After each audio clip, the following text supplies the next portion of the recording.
নমস্কার বন্ধুরা, নলেজ কাল্টিভেটারে স্বাগত। আমি সুদীপ ঘোষ শুরু করছি আজকে ক্লাস, যেখানে পড়ার সাথে হাসি ফ্রি। আজকে একটি গুরুত্বপূর্ণ বিষয় নিয়ে আমরা আলোচনা করব, যা আমাদের কম্পিটিটিভ এক্সামের কারেন্ট অ্যাফেয়ার্সে ইম্পর্টেন্ট, তার সাথে আমাদের সকলের জানা উচিত। কারণ আমাদের দেশেরই বংশোদ্ভূত মহাকাশচারী সুনিতা উইলিয়ামস দীর্ঘদিন মহাকাশে থাকার পর তিনি সাকসেসফুলি সাফল্যের সাথে পৃথিবীর বুকে ফিরে এসেছেন। সেই নিয়ে কিন্তু গোটা সোশ্যাল মিডিয়া জুড়ে এখন একটা শুভেচ্ছা বার্তার ঝড় বইছে। আর আজকের আমাদের এই ভিডিওর টপিক হলো Sunita Williams returned to earth, অর্থাৎ সুনিতা উইলিয়ামস পৃথিবীর বুকে ফিরে এসছেন। আজকের ভিডিওতে থাকছে এই নিয়ে কি খবর আছে, সুনিতা উইলিয়ামসের এই যে জার্নিটা কীভাবে শুরু হয়েছিল, কেন তাকে 9 মাস থাকতে হলো, কী সমস্যা দেখা দিচ্ছিল, কীভাবে তিনি সাকসেসফুলি ফিরে এলেন, তার সাথে তিনি যে এতদিন এই যে মহাকাশে ছিলেন সেই নিয়ে একাধিক আমাদের মনে কৌতূহল তৈরি হয়েছে।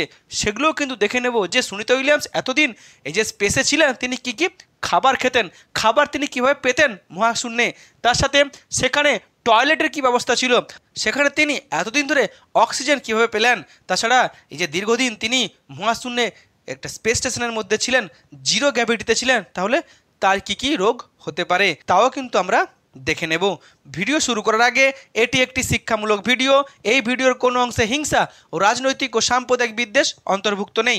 তবু ভিডিওর কোনো অংশ বিতর্কিত মনে হলে সেটি অনিচ্ছাকৃত এবং তার জন্য ক্ষমা প্রার্থী।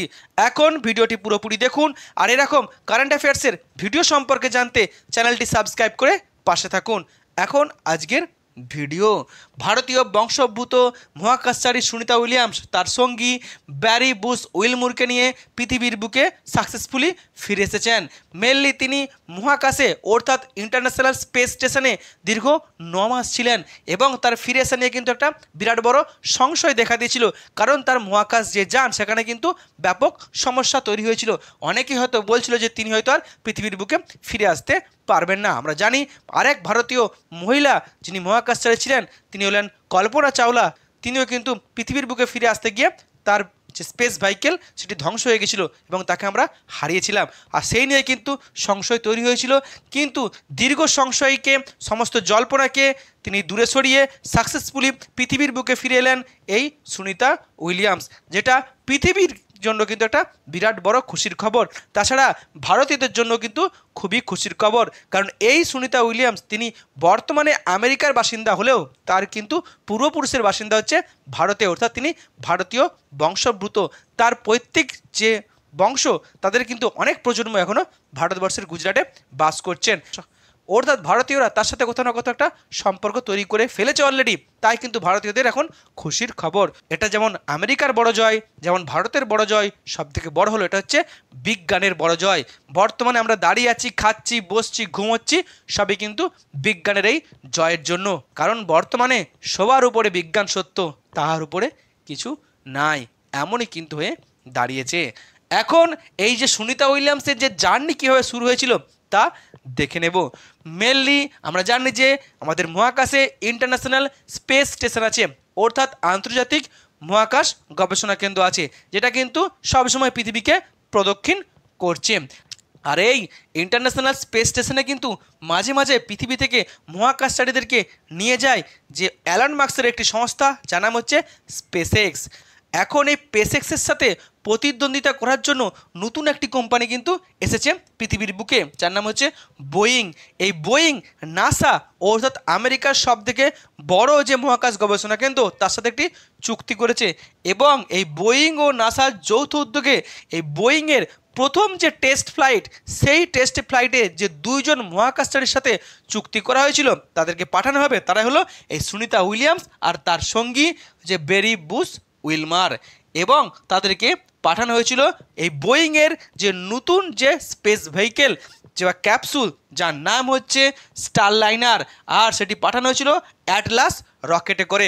এটা পাঠানো হয়েছিল গত 2024-এর 5ই জুন, আর তারা ইন্টারন্যাশনাল স্পেস স্টেশনে পৌঁছেছিল পরের দিন 6ই জুন। মেনলি 5ই জুন এই যে যাত্রা শুরু করেছিল, এই যাত্রা কিন্তু মাত্র 8 দিনের মধ্যে ছিল, অর্থাৎ 8 দিন স্পেস স্টেশনে থাকার পরেই তাদের পৃথিবীতে ফিরে আসার কথা ছিল। কিন্তু সমস্যা দেখা দেয়, এই যে স্টারলাইনার ক্যাপসুল এই স্টারলাইনার ক্যাপসুলে কিন্তু একাধিক সমস্যা দেখা দেয়। মেনলি সেখানে হিলিয়াম গ্যাস লিক করতে শুরু করে এবং সেটা নাসার বিজ্ঞানীরা মনে করেন যে এই যে হিলিয়াম লিক করছে তার ফলে কিন্তু এই মহাকাশচারীদেরকে পৃথিবীর পৃষ্ঠে ফিরিয়ে আনা খুবই কঠিন হয়ে যাবে। হয়তো পৃথিবী পৃষ্ঠে আসার আগেই কিন্তু এই ক্যাপসুল ধ্বংস হয়ে যেতে পারে আর মহাকাশচারীদের প্রাণ সংশয় হতে পারে। তাই নাসা চেষ্টা করেছিল ওই যে লিক ছিল সেই লিকটাকে রিপেয়ার করা, কিন্তু কোনো মতে সেটাকে রিপেয়ার করা হয়নি। তাই নাসার বিজ্ঞানীরা সিদ্ধান্ত নেয় যে এই যে 8 দিন বাদেই ফিরিয়ে আনা হবে বলেছিল সেটা কিন্তু স্থগিত রাখা হয় এবং ওই 2 মহাকাশচারী অর্থাৎ সুনিতা উইলিয়ামস আর তার বন্ধুকে বলা হয় যে তারা স্পেস স্টেশনেই থাকুক এবং তাদেরকে বলা হয় এই ইন্টারন্যাশনাল স্পেস স্টেশনে থেকে তারা তাদের যে গবেষণার কাজ আগিয়ে নিয়ে যাক। এই ইন্টারন্যাশনাল স্পেস সেন্টারকে যে মেনটেনেন্স করতে হয়, সেখানে পৃথিবীর বিভিন্ন ছবি তোলা কিংবা অন্যান্য গবেষণার কাজ তারা কিন্তু করতে থাকে। নাসা বলে যে ঠিক সঠিক সময়ে তারা সুযোগ বুঝে তাদেরকে ফিরিয়ে আনবে এবং এই যে সময় তারা কিন্তু ছিল তারা কিন্তু সেখানে একাধিক গবেষণার কাজ করে।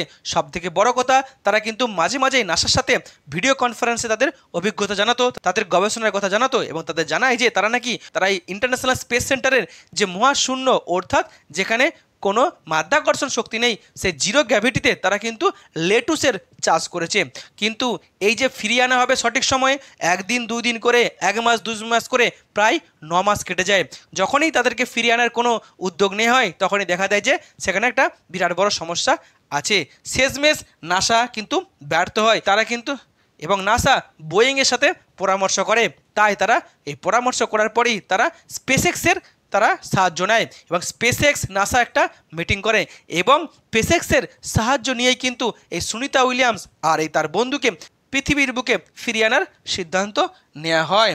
এই স্পেসএক্সের যে ক্রু ড্রাগন আছে যার নাম ফ্রিডম, সে ক্রু ড্রাগনে করেই কিন্তু গত 18ই মার্চ 2025 এই সুনিতা উইলিয়ামস আর তার বন্ধুকে পৃথিবীর বুকে সাকসেসফুলি ফিরিয়ে আনা হয়েছে ফ্লোরিডা উপকূলে এবং তারা এখন সুস্থ আছে। তার ফলে কিন্তু পৃথিবী জুড়ে কিন্তু একটা বিজ্ঞানের জয়ের শুভেচ্ছা বার্তা ছড়িয়ে পড়ে, যেখানে সুনিতা উইলিয়ামসের এই যে ফিরে আসাকে অনেকেই বিজ্ঞানের জয় বলে বর্ণনা করে। তাছাড়া একজন মহিলা হয়ে এই যে তিনি মহাকাশে এতদিন কাটিয়ে এলেন, তার এই সাফল্যে কিন্তু গোটা পৃথিবী কিন্তু মুগ্ধ।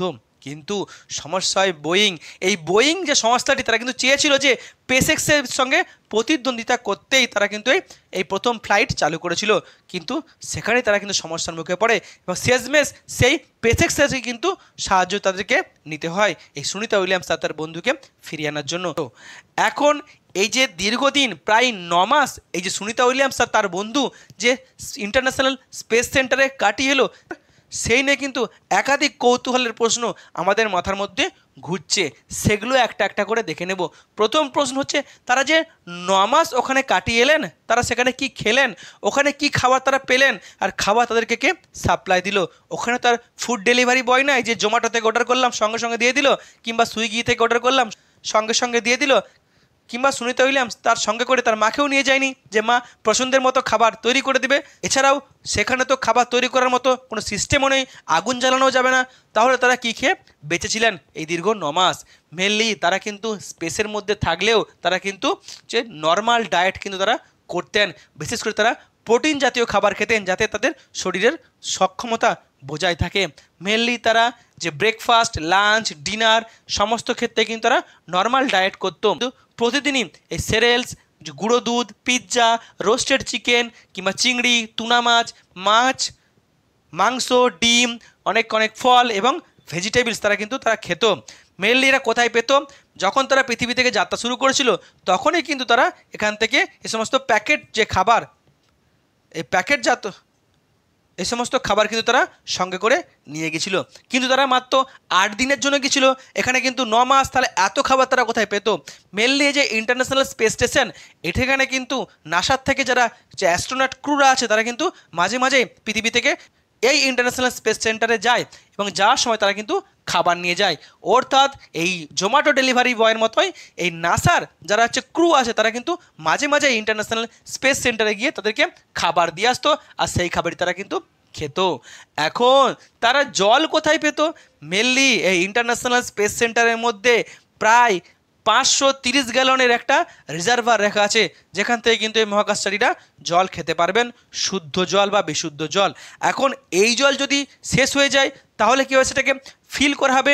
মেনলি এটাও কিন্তু নাসা থেকে যে সমস্ত অ্যাস্ট্রোনট ক্রুরা যান, তারা কিন্তু ওখানে গিয়ে পৃথিবী থেকে জল নিয়ে গিয়ে সেখানে জল তারা ভরে দিয়ে চলে আসেন। অর্থাৎ খাওয়া আর জল কিন্তু পৃথিবী থেকেই নির্দিষ্ট সময় ছাড়া ছাড়া ডেলিভারি করা হয়। নেক্সট হচ্ছে, তারা যে 9 মাস ছিলেন ওখানে তারা যে এত খাবার খেলেন, তাহলে তাদের মলমূত্র ত্যাগ বা টয়লেটের কি সুবিধা ছিল? মেনলি স্পেস স্টেশনে বাড়ির কোমোটেরই মতো কিন্তু সেখানে একটা টয়লেটের সিস্টেম আছে, যদিও সেখানে কিন্তু টয়লেট যে রিজার্ভারের কোনো সিস্টেম নেই। মেনলি টয়লেটের প্যান আছে, ওই প্যানের মধ্যে একটাকে টয়লেট ব্যাগ দিয়ে দেওয়া হয়। আমরা যেমন বাড়িতে যে ডাস্টবিনের মধ্যে একটা গার্বেজ ব্যাগ দিই, তারপরে সেখানে আমরা আবর্জনা ফেলি, পরবর্তী ক্ষেত্রে ওই গার্বেজ ব্যাগটাকে বেঁধে আমরা বাইরে ফেলে দিই যখন আমাদের ডাস্টবিনের গাড়ি আসে। ঠিক সেরকমই স্পেস স্টেশনে যে টয়লেটের যে প্যান আছে তার মধ্যে ওই টয়লেট ব্যাগকে লাগিয়ে দেওয়া হয় এবং সেখানে টয়লেট করা হয়। তার পরবর্তী ক্ষেত্রে ওই ব্যাগকে বেঁধে সেটাকে পৃথিবীতে পাঠিয়ে দেওয়া হয়, যেহেতু ওখানে কোনো রাখার কোনো জায়গা নেই। আর স্পেস স্টেশনে যারা থাকেন তাদের যে ইউরিন কিংবা যে ঘাম, সেটাকেও কিন্তু অনেক সময় রিসাইক্লিং করে পানীয় জল হিসাবে ব্যবহার করা যায়। এখন এই যে সুনিতা উইলিয়ামস তো তার বন্ধু দীর্ঘদিন স্পেস স্টেশনে ছিলেন, ওটা তো স্পেস স্টেশন তো বায়ুমণ্ডলের থেকে অনেকটা বাইরে, তাহলে সেখানে তারা অক্সিজেন কোথায় পেলেন? মেনলি মহাকাশচারীরা যখন পৃথিবী থেকে যান প্রাথমিক ক্ষেত্রে তারা কিন্তু পিঠে করে অক্সিজেন সিলিন্ডার নিয়ে যান, কিন্তু সেটা সীমিত লিমিটেড, সেখানে বেশি দিন কাজ করবে না। এখানে 8 দিনের জায়গায় প্রায় 9 মাস থেকেছে, তাহলে এত অক্সিজেন পেলো তার মেনলি হচ্ছে এই প্রথমে তারা সিলিন্ডারে করে অক্সিজেন নিয়ে গেছে। তাছাড়াও মহাকাশে বা ইন্টারন্যাশনাল স্পেস সেন্টার, সেখানে কিন্তু জলের ইলেকট্রোলাইসিস করা হয়, সেখানে কিন্তু অক্সিজেন আর হাইড্রোজেন তৈরি হয়, সেই অক্সিজেনকে তারা কাজে লাগায়। তাছাড়াও আমরা জানি যে ক্লোরেল্লা নামক এক ধরনের যে অ্যালগি আছে যা কিন্তু প্রচুর পরিমাণে অক্সিজেন উৎপাদন করে। এই মহাকাশ জানে বা এই যে স্পেস স্টেশনে কিন্তু এই ক্লোরেল্লা অ্যালগিকে নিয়ে যাওয়া হয়। এছাড়াও আমরা দেখেছি যে স্পেস স্টেশনে একাধিক উদ্ভিদের চাষ করা হয়েছে। মেনলি এই সুনিতা উইলিয়ামস নিজে লেটুসের চাষ করেছিলেন, সেখান থেকেও কিন্তু অক্সিজেন পাওয়া যায়। এখন এই যে সুনিতা উইলিয়ামস তার বন্ধু 8 দিনের জন্য গিয়েছিলেন, কিন্তু প্রায় 9 মাস সেখানে তিনি ছিলেন এবং সেখানে আমরা জানি যে ইন্টারন্যাশনাল স্পেস স্টেশনের মধ্যে জিরো গ্র্যাভিটিতে থাকতে হয়, অর্থাৎ ওখানে কিন্তু আমি দাঁড়াতে পারবো না, এক প্রকারে ভাসমান অবস্থায় থাকতে হয়। তাহলে তারা এতদিন কীভাবে বেঁচে থাকলো এবং তাদের আগামী দিনে কি রোগ হতে পারে? যেহেতু স্পেস স্টেশনে সবসময় জিরো গ্র্যাভিটিতে থাকা হয়, তাহলে কিন্তু শরীরে কিন্তু ব্যাপক প্রভাব পড়ে। সেই কারণে কিন্তু স্পেস স্টেশনের মধ্যে একটা জিম থাকে, প্রতিদিন কিন্তু এক্সারসাইজ করতে হয়। এখন তারা প্রায় 9 মাস সেই স্পেস স্টেশনে ছিলেন, তার ফলে তাদের কী কী রোগ হতে পারে? মেনলি আমরা ছবিতে দেখেছি যে সুনিতা উইলিয়ামস অনেক রোগা হয়ে গেছেন, অর্থাৎ ওখানে পাতলা হয়ে যায়, রোগা হয়ে যায়, বডি ওয়েট কিন্তু অনেকটাই কমে যায়। সেই কারণেই আমরা বলি যে স্পেস স্টেশনে থাকলে হাড়ের আর মাসেলের ব্যাপক বড় রোগ হতে পারে। তাছাড়া আর কি হার্ট প্রবলেম হতে পারে জিরো গ্র্যাভিটি যেহেতু। সেছাড়াও ভিশন বা চোখের দৃষ্টি, কানের যে শ্রবণ ক্ষমতা, সেখানেও কিন্তু সমস্যা দেখা দিতে পারে। তাছাড়াও স্ক্রিনে কিন্তু সমস্যা দেখা দেয়। এই যে তাদের মধ্যে শরীরের যে ব্যাপক প্রতিকূলতা দেখা যাবে, সেটা জানার পরেই কিন্তু যখনই সুনিতা উইলিয়ামস তার বন্ধু পৃথিবী পৃষ্ঠে পদার্পণ করেছেন, সেখান থেকে কিন্তু তাদেরকে ডাইরেক্ট হসপিটালে নিয়ে যাওয়া হয়েছে এবং তারা প্রায় 6 মাস কিন্তু ডাক্তারদের সুপারভিশনে থাকবে, যাতে তারা দ্রুত তাদের স্বাভাবিক জীবনে ফিরে আসতে পারে।